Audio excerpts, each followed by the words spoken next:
اہل حدیثوں دعائیں مانگا کرو، امام کا انتظار نہیں کرو۔ امام کی اپنی ضرورت ہے، آپ کی اپنی ضرورت ہے، آپ اپنی ضرورت کے تحت دعا مانگو۔ پھر دوسری بڑی بات، آج ہم یہ تو کہتے ہیں، خطیب صاحب جب ممبر پہ کھڑا ہوتا ہے تو لوگ پرچیاں دے جاتے ہیں، میری نانی بیمار ہے، میرا کل انٹرویو ہے، میرے کل اگزام شروع ہو رہے ہیں، خطیب صاحب ذرا دعا کرا دیجیے گا۔ میں یہ نہیں کہتا خطیبوں سے دعا نہ کراؤ، کراؤ، لیکن پورے حدیث کے ذخیرے میں ایک روایت بھی ایسی نہیں ملتی کہ امام مسجد کی یا خطیب مسجد کی دعا اللہ رد نہیں کرتا، ایک روایت بھی نہیں ہے۔ لیکن یہ روایتیں موجود ہیں کہ دعوت الوالد لولدہ، والد کی دعا اولاد کے حق میں اللہ رد نہیں کرتا۔ تو آپ مولوی کو تو پرچی دیتے ہو، گھر میں کبھی باپ سے بھی کہا جس کی دعا اللہ رد نہیں کرتا، کبھی اس سے بھی کہا؟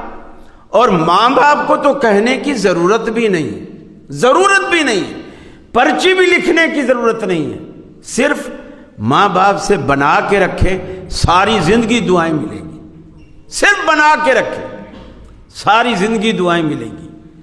اور پھر آسان طریقہ، یہ جو بوڑھے ماں باپ ہوتے ہیں نا، آپ کے گھر میں یہ دعاؤں کی دو فیکٹریاں دعاؤں کی، جیسے آپ کپڑے کی فیکٹری، صابن کی فیکٹری، مختلف فیکٹریاں لگاتے ہو نا، یہ بوڑھے ماں باپ واللہ یہ گھر میں دعاؤں کی دو فیکٹریاں ہیں۔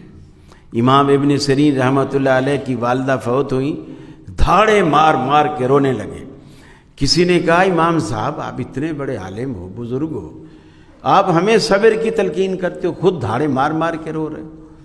انہوں نے کہا کہ میں اس لیے نہیں رو رہا کہ میری اماں فوت ہوئی ہے، میں اس لیے رو رہا ہوں کہ اللہ تعالیٰ نے میرے لیے جنت میں جانے کے دو دروازے کھولے تھے، ماں کی شکل میں اور باپ کی شکل میں، اس میں سے آج ایک دروازہ بند ہو گیا ہے۔